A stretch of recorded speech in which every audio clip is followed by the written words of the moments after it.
Good morning, student. This is Nandita Singh from Lokmanya Tilak School. I am going to explain you chapter 9 of SST History. The chapter name is Life in Towns and Villages. Here a box is given. The formation of states and republics called Mahajanpadas in the 6th century BCE have often been linked to urbanization. The formation of states and republics. Raj state means राज्य और Republic यानी कि गण. States और republics का जब formation हुआ तो महाजनपद बने थे 6th सेंचुरी में. Have often been link to urbanisation. Urbanisation यानी कि शहरीकरण. शहरीकरण से लिंक किया गया था, अर्बनाइजेशन से लिंक किया गया था. A number of urban centres arose in north and south India. बहुत सारे अर्बन सेंटर्स बने नॉर्थ और साउथ इंडिया में. The growth of urban centres and towns during this period is referred to as second urbanisation.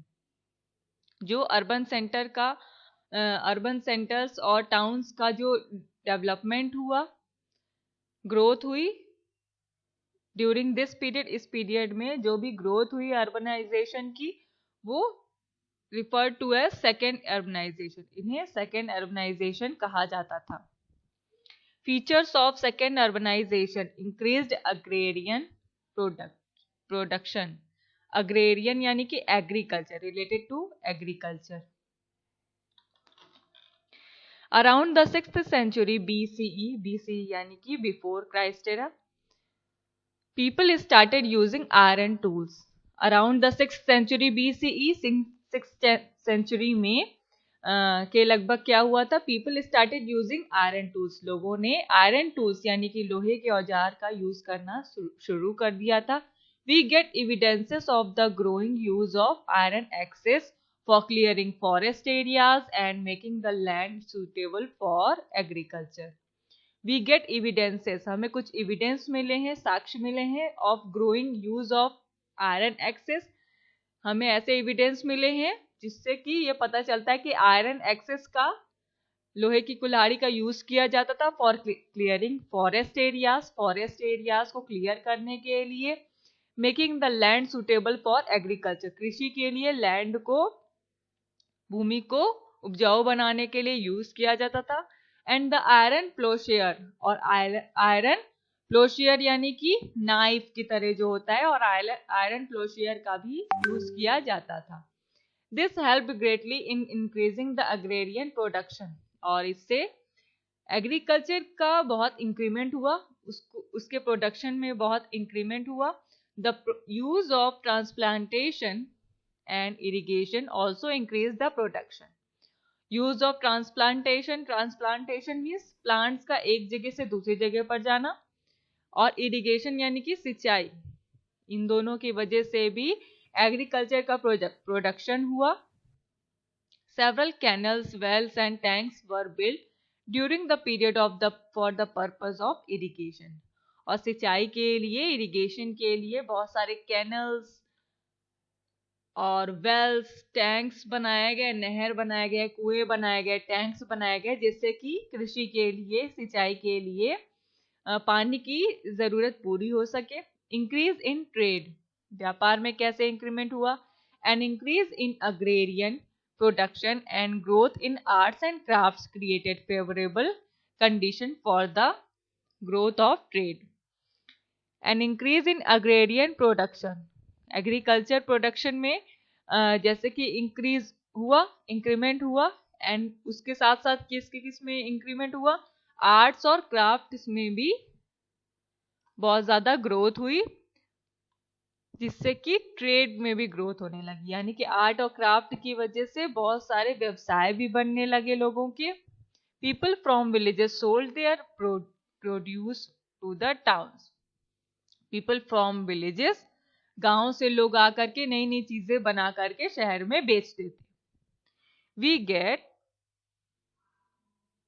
We get evidences of both internal and external trade. और हमें कुछ evidence मिले हैं internal और external trade के, दोनों के. New routes and links were established. New routes and links were established between north India and south India. North India और साउथ इंडिया के बीच में। न्यू ट्रेड्स का इस्टेब्लिशमेंट हुआ, विकास हुआ, नए नए ट्रेड बने, न्यू रूट्स, नए नए रास्तों के थ्रू लोग अपने व्यवसाय को आगे बढ़ाने लगे, बाय और सेल करने लगे। Many centers in South India had trading relations with the Roman Empire. बहुत सारे साउथ इंडिया में ट्रेडिंग रिलेशन के सेंटर्स बने रोमन एम्पायर से। मीन्स लोग जो थे साउथ इंडिया के वो रोम से रिलेट करके अपने ट्रेड को आगे बढ़ाते थे।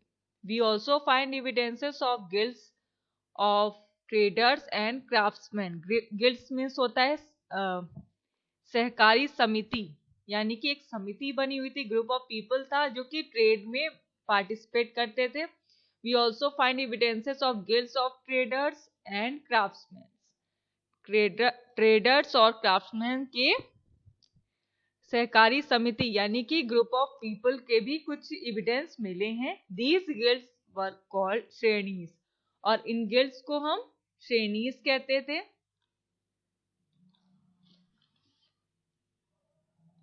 श्रेणीज। These guilds provided training to the new craftsmen, acted as banks, and in some cases gave grants to temples and monasteries. These guilds provided training to new craftsmen.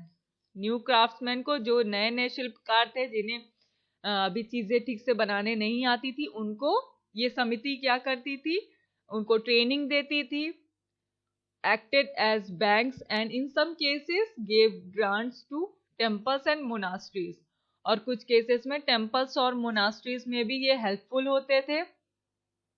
Come on next page. Types of urban centres. Urban centres कौन कौन से थे? Political and और administrative towns. During the second urbanisation different kinds of towns grew out of earlier settlements of or villages. During the second urbanization में different kinds of towns grew out of earlier settlements or villages.